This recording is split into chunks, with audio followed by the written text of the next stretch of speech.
nadie como tú, no hay nadie como tú, precioso y glorioso, tan bello y tan hermoso, Jesús.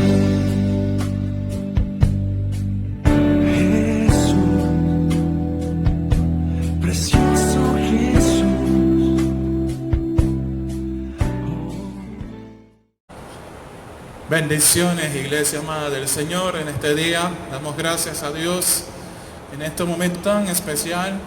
Saludos a la iglesia desde su casa, su familia, sus hijos y lo que ha de venir en este tiempo de crisis. Pero Dios está haciendo algo grande para cada uno de nosotros como iglesia, como familia, como ministerio, en la gracia del Señor. Amado, que tú nos escuchas en sintonía, dale gracias por su amor, por su misericordia, por todo lo que Él es. Él es bueno y su misericordia es para siempre. Levanta tus manos ahí donde estás, dale gracias. Dale gracias en este momento, dale gracias. Dile al Señor, gracias por tu misericordia que nos regalas cada día, Dios. De estar juntos, Señor, adorándote por toda la eternidad. Gracias, Padre, porque tú nos permites permanecer en ti, Señor. En este tiempo de crisis, lo que tú estás haciendo es llamar la atención al pueblo de que se conecten contigo, Dios. Porque muchas veces nos hemos olvidado que el dueño de la vida solamente eres tú, Dios. Gracias, Padre, en el nombre poderoso de Jesús. Gracias, Rey. Poderoso eres. Vamos a adorar en este día a aquel que está sentado en su trono. Y Él es poderoso, fuerte en batalla, al que venció a la muerte, al que vive y reina por los siglos. Vamos a decirle, poderoso, poderoso Señor, poderoso. Sentado en su trono, rodeado de luz. Vamos a decirlo. A la diestra del Padre gobierna Jesús. Aleluya. Con ojos de fuego, con rostro del sol.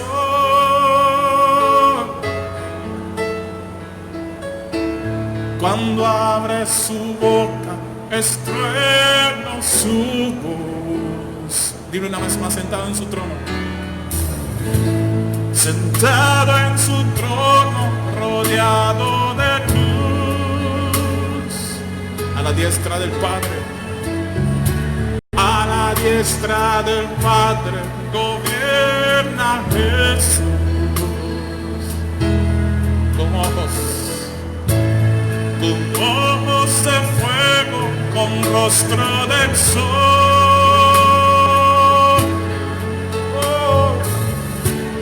Cuando abre su boca, es trueno su voz. Levanta tus manos y dile, poderoso. Poderoso,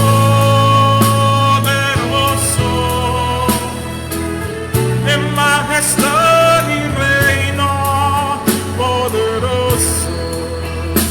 Vamos y lo.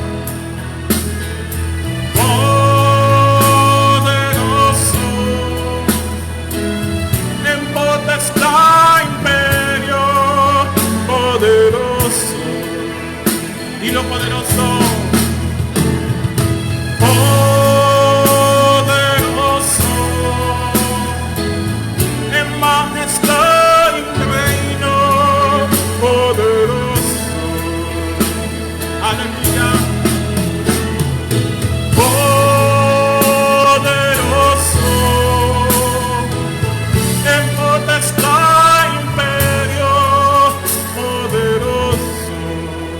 Aleluya, Señor. Un gran arco iris.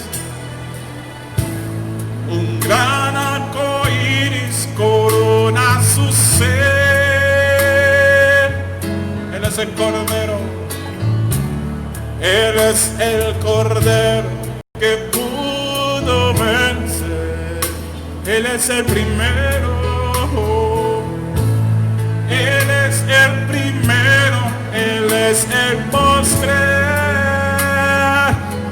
tus coronas delante de Él y arrojamos delante de Él.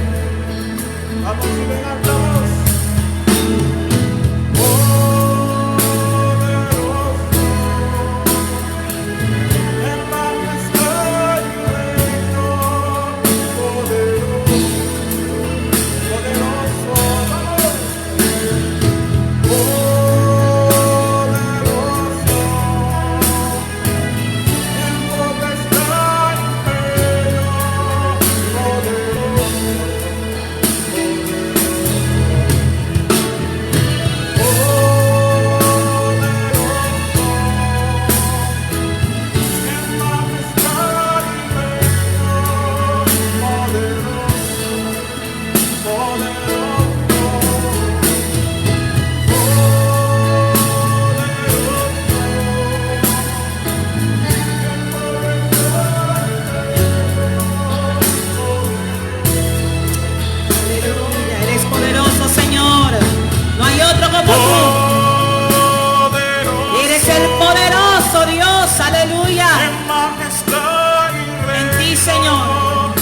Tenemos todas las cosas, aleluya.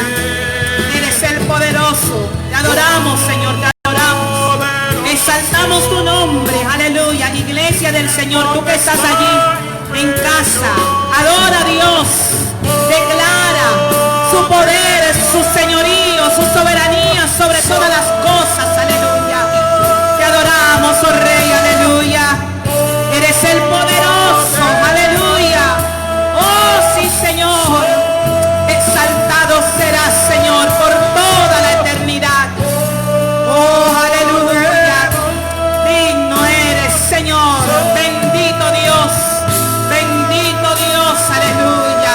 Oh, gloria, gloria, gloria. Dale gloria a Dios allí donde tú estás. Alaba su nombre, aquel que merece toda la alabanza. Gracias, Señor, por este día.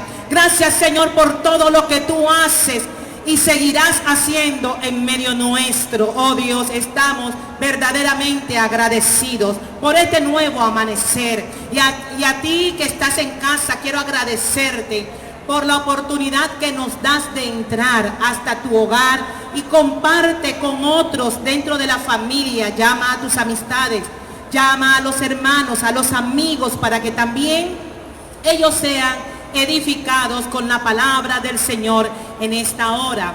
Y en esta mañana quiero introducirme, ¿verdad?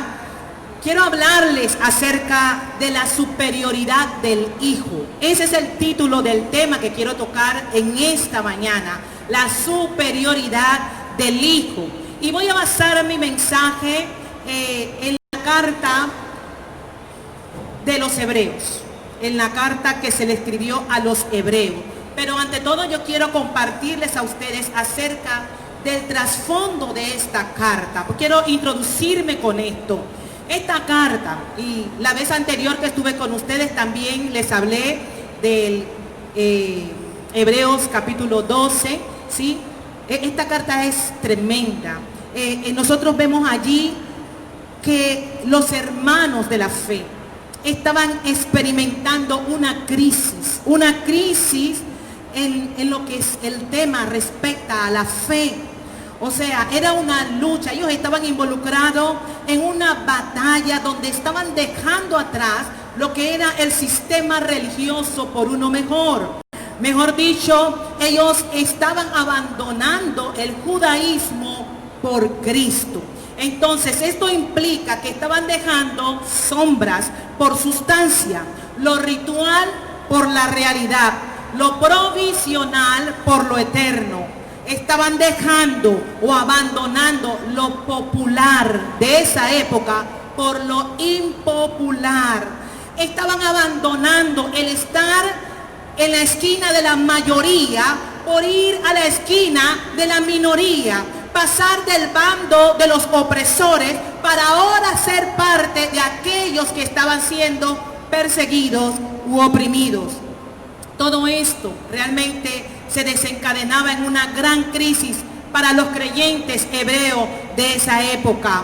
Por eso nosotros vemos que en esta carta se utilizan expresiones de persecución, de cansancio, de desánimo, de tentaciones, porque esto era lo que ellos estaban enfrentando. El cansancio era eminente. El autor consideró que ellos necesitaban una palabra que los afirmara en lo que ellos habían creído y en quién habían creído, para que cobrasen ánimo y pudieran continuar hacia adelante en esta carrera. Muchos de ellos habían considerado volver a las cosas familiares, a lo más cómodo, regresar, es decir, regresar otra vez al judaísmo. Todas estas cosas que nosotros vemos también acontecen con el pueblo del Señor en nuestros días. Consideremos las experiencias que nosotros hemos tenido cuando nosotros iniciamos en nuestro caminar. Iniciamos de manera fervorosa, llenos de gozo, entusiasmo, pero cuando pasa el tiempo, pasan los días, pasan los meses, y nosotros empezamos a experimentar las cosas de este caminar en Cristo, donde muchas veces nuestra fe viene a ser probada y en ocasiones es que estamos siendo perfeccionados en nuestro carácter y otras que simplemente llegan a nuestras vidas para hacer cumplir el plan y el propósito de Dios, que a veces no entendemos lo que nosotros estamos atravesando. Esa tendencia, ¿verdad? Igual que aquellos hebreos que vivieron, entonces empieza a apagar el fervor. Y lo más fácil es retroceder a las cosas que tal vez pareciesen familiares. Muchos de repente consideran abandonar, como ellos en su momento, su nueva vida en Cristo. ¿Para regresar a qué? Para regresar a las prácticas de la ley. Ellos se encontraban en un momento donde entre tanta confusión y desánimo hasta estaban mezclando los dos órdenes. Ellos estaban en la mezcla de ley y la gracia. Para ellos tal vez lo más fácil era regresar a lo que ellos sabían, lo que ellos veían, lo que conocían, a continuar avanzando en las cosas que ellos no veían. Y nuestro caminar es por fe y no por vista. Vemos aquí que en el primer siglo, ¿sí?, los judíos de ese primer siglo se jactaban de las cosas que ellos tenían y trataban siempre de menoscabar la fe de aquellos que habían abandonado la fe de las prácticas judaizantes por la fe en Cristo, y trataban de menoscabarle, presentando con mucho orgullo las cosas que ellos consideraban o que eran sus glorias. Ellos hablaban de poseer una religión, ellos tenían una religión, ellos tenían rituales en sus santuarios, el gran templo de ellos, cosas que ellos presentaban, los mobiliarios, tenemos leyes y muchas otras cosas ellos les presentaban, y haciéndoles la pregunta para tal vez debilitarlo, y si ustedes qué tienen, donde ellos tenían que responder: nosotros tenemos a Cristo que es más que todo eso. En ese hijo, a ese es que yo quiero exaltar en esta hora. ¿Qué tenemos en ese hijo? En ese hijo, ellos decían, tenemos la palabra de los profetas. Pues ese hijo representa uno que es mayor que los profetas. El autor de Hebreos se los establece. Él es mayor aún que los ángeles, mayor que Moisés, mayor que Josué, uno mayor que tiene un sacerdocio superior al que ustedes tienen, superior al de Aarón. Uno que sirve en un mejor santuario y que introduce un nuevo y mejor pacto. Uno que es el antitipo del mobiliario y del velo típico. Tenemos en Cristo uno cuya ofrenda de sí mismo, que hizo una vez y para siempre por el pecado, es superior a todos los repetidos sacrificios vivos de toros y machos cabríos. Ellos necesitaban ser alentados en esa fe, recordar en esas promesas que Dios le había dado a través de quien vendría, del Hijo. Necesitaban paciencia y mantener sus vistas siempre puestas en el galardón, en la recompensa venidera. Y todo esto solamente se podía tener en el Hijo, en aquel que el hebreo lo presenta y dice, fue constituido y establecido como superior. Cristo es nuestra verdad. Dile al que está al lado tuyo, Cristo es mi verdad. Y eso es lo que nosotros tenemos. Dile al que está al lado, Cristo es mi verdad. Escríbelo allí, plásmalo en la pantalla, porque cuando nosotros activamos nuestros sentidos, las palabras y lo que estamos improntando se va grabando y se va internalizando. Ahora sí quiero leer para ustedes en el libro de Hebreos, capítulo 1. Del versículo 1 al 3 dice así la palabra del Señor. Dios, habiendo hablado muchas veces y de muchas maneras, en otro tiempo a los padres por los profetas, en estos postreros días nos ha hablado por el Hijo, a quien constituyó heredero de todo y por quien asimismo hizo el universo, el cual, siendo el resplandor de su gloria y la imagen misma de su sustancia, y quien sustenta todas las cosas con la palabra de su poder, habiendo efectuado la purificación de nuestros pecados por medio de sí mismo, se sentó a la diestra de la majestad en las alturas. Ya introduciéndonos en el texto, vemos a un autor decidido a ayudar a sus compatriotas y hermanos de la fe, y le deja saber si toda esta revelación del Hijo ha sido progresiva. Dios ha estado hablando, porque Dios es un Dios que se expresa, Dios es un Dios que habla, y empieza a describirle de la manera y las formas como desde la antigüedad Dios ha estado tratando con el hombre para hablar acerca precisamente del Hijo. Les hablaba, dice, a nuestros padres y a nuestros antepasados por fragmentos, a través de los profetas, de distintas maneras, aún a través de leyes, de hechos históricos, de poesía, de símbolos, de tipos, de formas, de figuras. Pero todas estas cosas apuntaban simplemente a la expresión que Dios quería mostrar a través de lo que hoy era una sustancia y una realidad para él, que es el Hijo. A Adán y a Eva, por ejemplo, les habló mientras caminaban en el Edén. Nosotros vemos como cuando habló a Moisés, le habló a través de la zarza ardiente. A Nabucodonosor le habló por un sueño. Y cada uno de estos a quienes Dios le habló, y no son los únicos, ¿verdad? Dios les expresó su voluntad, les dejó saber qué era lo que quería de cada uno de ellos.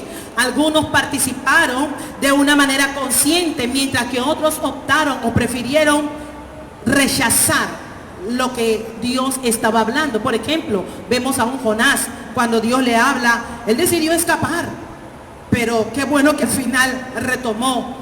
Nosotros igualmente vemos que Adán y Eva pues prefirieron desobedecer lo que se les había ordenado. Pero qué bueno es Dios que aún en Abraham pudo encontrar una persona, ¿verdad?, con un corazón dispuesto a obedecer lo que Dios había estado hablando. En fin, nosotros vemos por toda la Biblia cómo Dios ha estado hablando de muchas formas y de muchas maneras. Así vemos cómo el autor de Hebreos hace una declaración contundente a su gente, a sus compatriotas que los está viendo debilitados. Le dice, ¿saben? Todas estas cosas sí es cierto y ellos tienen eso, pero ahora, dice allí, ahora nos ha hablado por el Hijo. ¿Y quién es este Hijo? Él quería afirmarle allí. Él veía el peligro de los hebreos que se estaban hasta avergonzando de la cruz, porque ellos veían que él veía que ellos tal vez estaban considerando que la cruz era un lugar o algo, un acontecimiento que denotaba debilidad y derrota. Y él quería reconvenirle y decirle, no es debilidad, no es derrota. En la cruz está el triunfo y en la cruz está el poder. Pero él quería que miraran la cruz no como un lugar, no como un acontecimiento, sino a la luz de aquel que había sufrido en ella, al actor, al que fue autor de ese hecho. Él quería que ellos tuvieran clara la identidad de esa persona.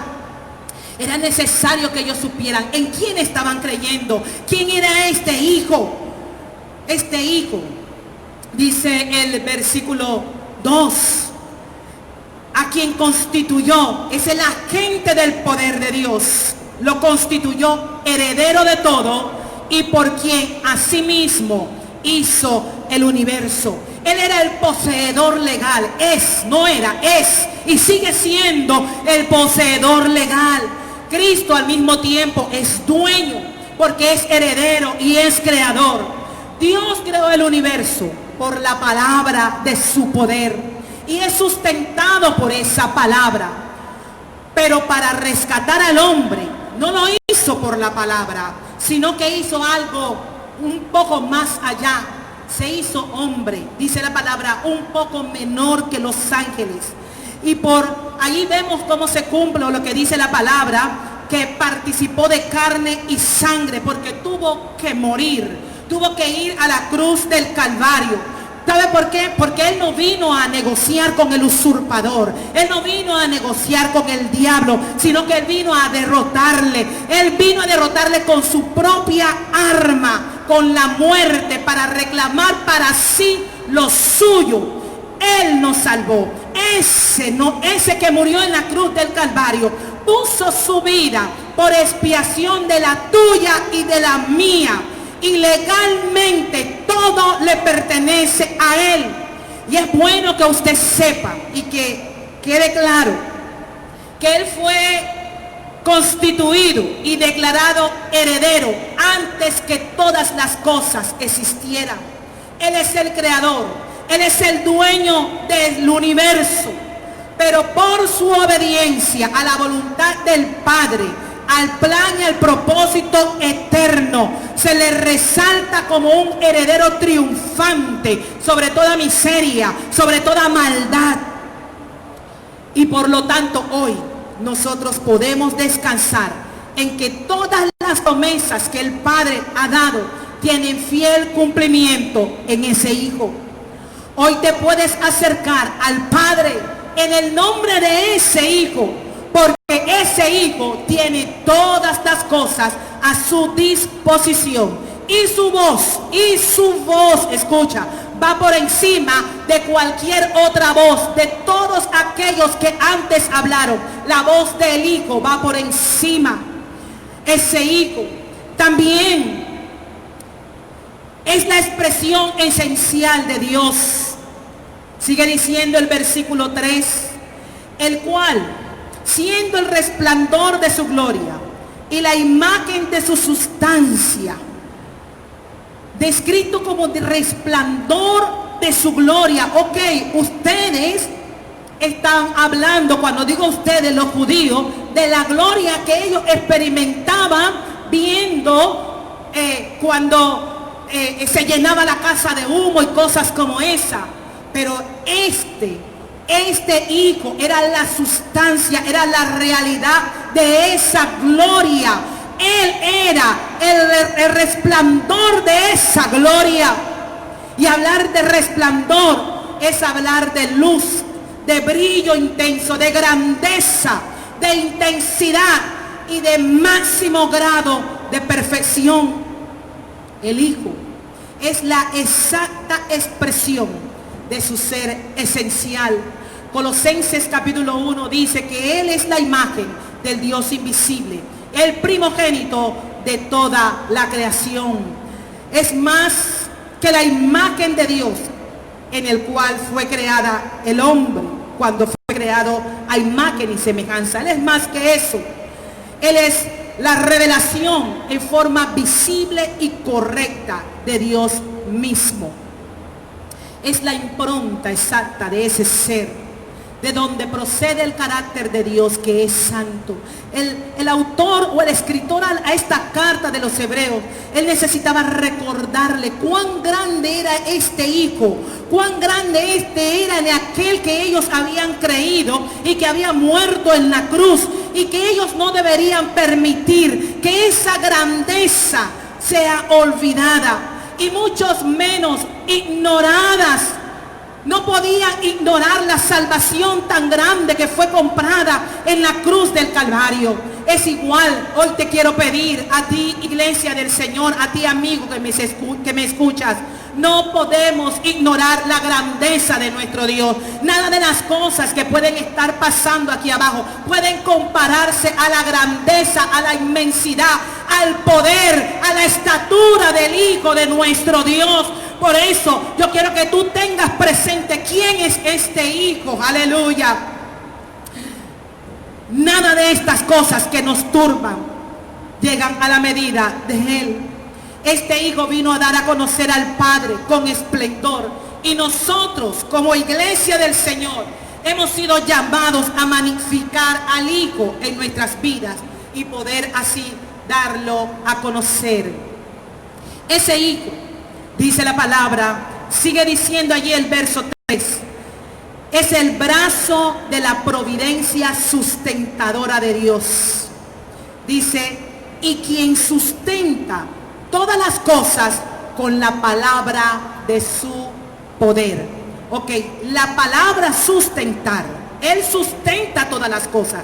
Quiero detenerme un poquito aquí. La palabra sustentar se define como apoyar, mantener, permanecer, defender, alimentar, fundamentar, sujetar, servir de apoyo, conservar una cosa, proveer y sostener. Todo, amados, todo en esta tierra está sustentado por la palabra de su poder. Toda la creación fue hecha por la palabra. Todo se sustenta: el día, la noche, las nubes, las estrellas, los mares, las montañas, los ríos. Todo en la creación, aún nuestras propias vidas, son sustentadas por la palabra de su poder. El poder de nuestro Señor está en su palabra hablada. Quiero invitarte a que tú vayas un momentito al Evangelio de Mateo, en el capítulo 8. Allí nosotros vamos a encontrar varias exposiciones donde el Señor, por su palabra, dejaba ver sus atributos de lo que Él era y de lo que Él es. Aleluya. Los primeros versos hace referencia al cuadro de un leproso que se acerca a Él y le dice, y se postra delante del Señor y le dice al Señor: si quieres, puedes limpiarme. Y el Señor, por la palabra, solamente le dijo: quiero, sé limpio. Y dice, y está registrado allí, por la palabra, dice, y al instante su lepra desapareció. Su lepra. ¿Sabe? Me da mucha tristeza en estos días. Siento mucho que uno no tenga tanto tiempo en esto de los medios, porque uno no puede desplegarse como uno quiere. Pero siento mucha tristeza porque en estos días que estamos viviendo días de COVID, días difíciles, la gente piensa que cuando se entera de alguna persona que quedó contagiada, de una vez lo tratan como, siempre recuerdo, como si fuese un leproso. Ciertamente esto es una enfermedad altamente contagiosa, pero uno puede tener misericordia y puede clamar al Señor. Nosotros tenemos al Dios que sustenta todas las cosas. Yo quiero decirte a ti, si tienes algún familiar, o aún si tú has estado atravesando una de estas condiciones, nuestro Dios, su diestra de poder no se ha cortado. Puedes clamar y puedes decir: Señor, necesitamos ser librados de esto. Haznos salir de aquí con bien. Y yo sé que mi Dios, y yo conozco a mi Dios, dirá: quiero, y saldrás de esa condición. Vemos más adelante en ese mismo capítulo 8 cómo Jesús sana al siervo del centurión también por el acto de la palabra. Dice allí que el centurión viene a Jesús a pedirle que pueda sanar a su criado. Yo estoy parafraseándole esto para poder avanzar. El criado estaba enfermo, estaba en su casa, estaba paralítico, y él llegó delante del Señor pidiendo respuesta, pidiendo un milagro, pidiendo que tuviera misericordia de su siervo, pero conociendo lo que era la autoridad, dice: Señor, sabes, yo no soy digno de que tú entres en mi casa, solo di la palabra, porque conocía y sabía el poder de la autoridad que había en él, que solamente por decir la palabra era capaz de acontecer aquel milagro esperado. Y el Señor le contestó: ve, y como creíste, te sea hecho. La palabra registra que su criado fue sanado en aquella misma hora. También vemos en ese mismo capítulo 8 de Mateo, vemos la escena, y todo esto que le estoy referenciando era por el poder de su palabra, de lo que él articulaba, de su palabra. Todo ya está escrito y dicho en él. Se muestra en un momento que estuvo con los discípulos y dice que se levantó una tempestad de viento, y el Señor reprende los vientos y reprende el mar, y dice que se hizo grande bonanza. Aún a la naturaleza, aún lo que está en el aire tiene que sujetarse a la voz y a la palabra del Señor. Así es que yo quiero animarte allí donde tú estás, que tú sueltes la palabra y declares. Hay muchas cosas que se escuchan, que ahora está en el aire, sí, eso es lo que ahora ellos están descubriendo, pero la palabra del Señor es nuestro escudo, es nuestro estandarte, es quien nos guarda, es quien nos protege en todo tiempo. Aleluya. Sus milagros no eran el ejercicio de un don especial que Dios le confirió temporalmente, no, esos eran los ejercicios de su propio atributo. El Señor creador, el mismo que David contempló, viendo las estrellas, a ese Dios poderoso. Nosotros servimos a Él, a ese Hijo.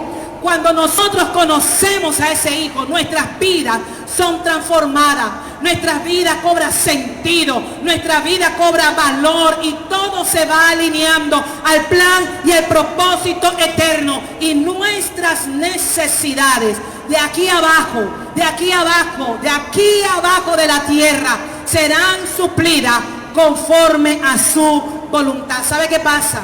Nosotros estamos acostumbrados en esta generación, como la tecnología ha avanzado tanto, a que todas las cosas sean instantáneas. Ya la sopa es instantánea, todas las cosas, el microwave, y todo se ha hecho de una manera tan ligera. Así nosotros muchas veces concebimos a un Dios que tiene que actuar de forma instantánea. No, amado, Dios actúa en su tiempo, porque Dios es eterno. Él sabe cuándo, cuántos clamores hemos hecho, cuántas oraciones, y seguiremos pidiendo, seguiremos yendo delante del trono de la gracia para hallar su socorro, para hallar misericordia de Él, sí, pero tendremos que esperar, que es en su tiempo.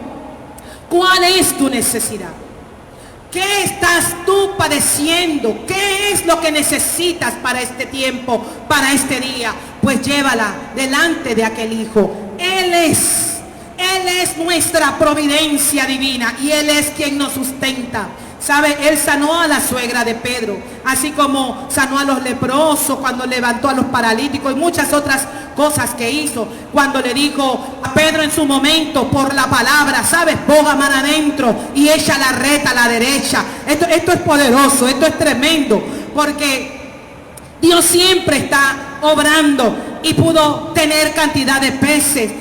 ¿Qué pudiéramos decir cuando de repente llegaron unos a importunar que tu maestro no paga los impuestos? El Señor le dice a Pedro: ¿sabes? Ve, anda, tira el anzuelo, el primer pez que tú pesques, ahí está la moneda, el estatero, para que pagues lo tuyo y pagues lo mío, pero también paga lo tuyo. Vemos a un Dios que sustenta, un Dios que provee, un Dios que por la palabra es capaz de hacer todas las cosas. Ese es el Dios que este autor de los Hebreos les estaba rectificando a ellos. Ustedes no han creído en cualquier persona.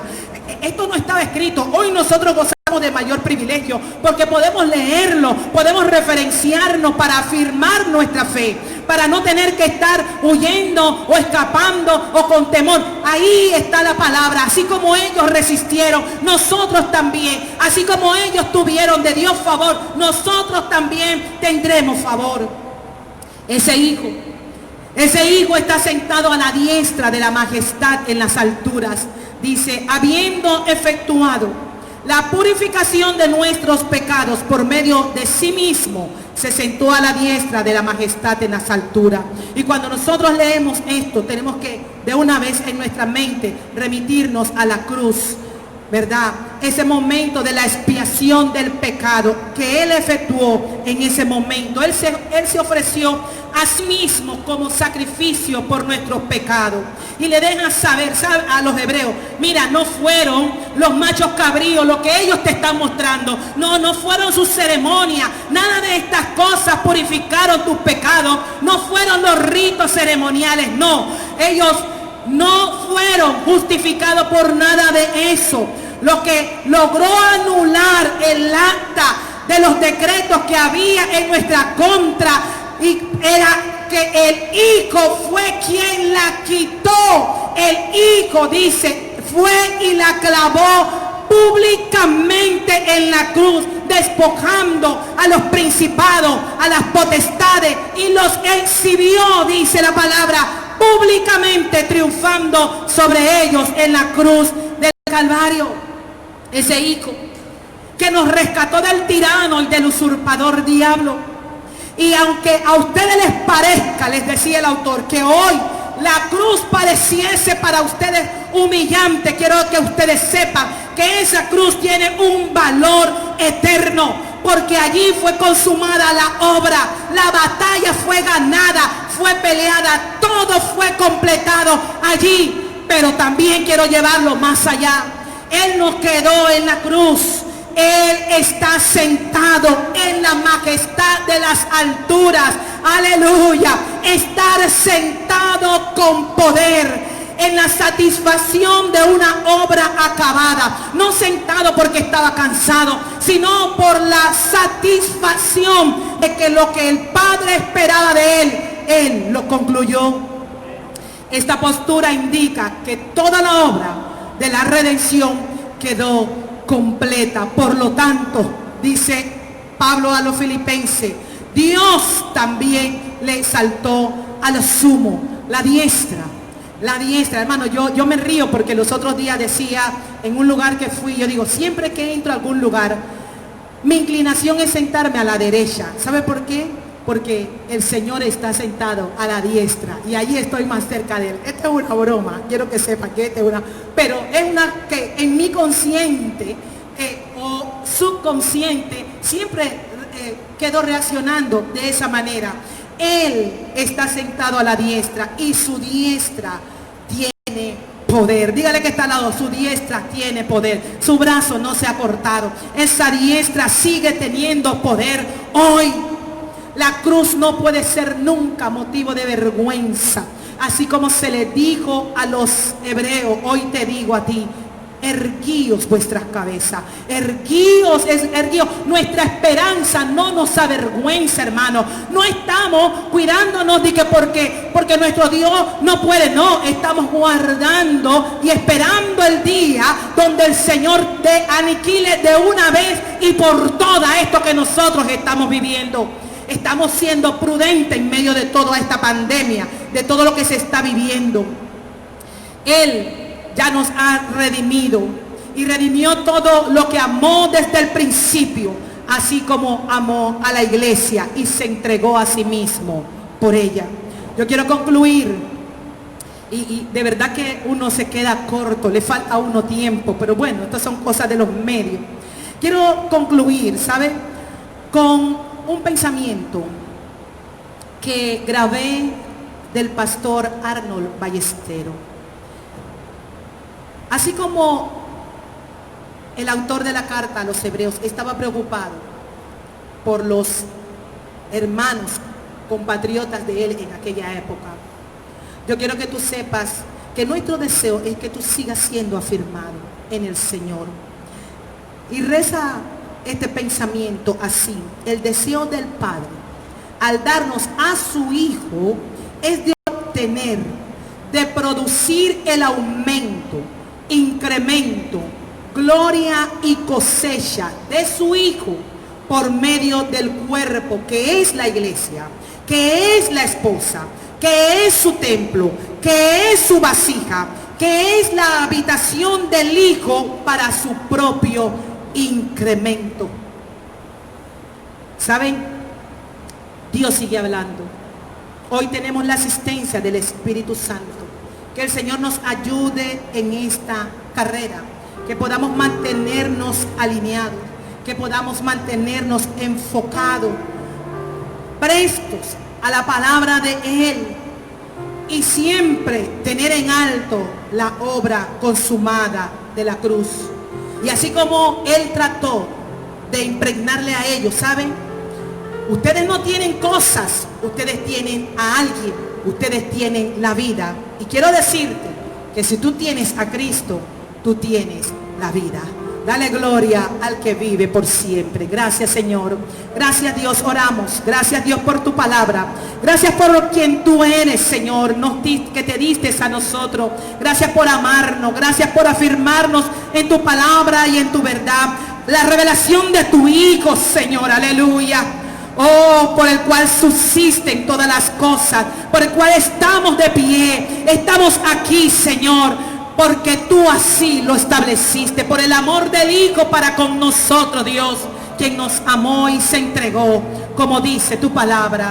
Señor, gracias. Guarda tu iglesia, guarda tus hijos, Señor, de todo mal, de todo espanto, pero afírmale, Señor, edifica su vida, Señor, en la vida del Hijo, y que podamos seguir avanzando en este caminar, Señor, con nuestra mirada siempre puesta en el galardón. Gracias, Padre, en el nombre de Jesús. Amén. Comparte este mensaje con tus amigos. La palabra de Dios tiene que seguir corriendo. La fe de muchos tiene que ser afirmada. Nosotros no creemos en las cosas que simplemente se ven, que aun cuando no se ven, creemos en las cosas que son eternas, porque lo que estamos viviendo un día acabará, pero nuestro Dios y la vida que el Hijo nos ha propuesto es eterna. Que el Señor siga añadiendo bendición a su palabra. Bendecidos. Les amo. Aleluya. Gracias, Señor. Tú eres bueno. Aleluya. Sí, Señor.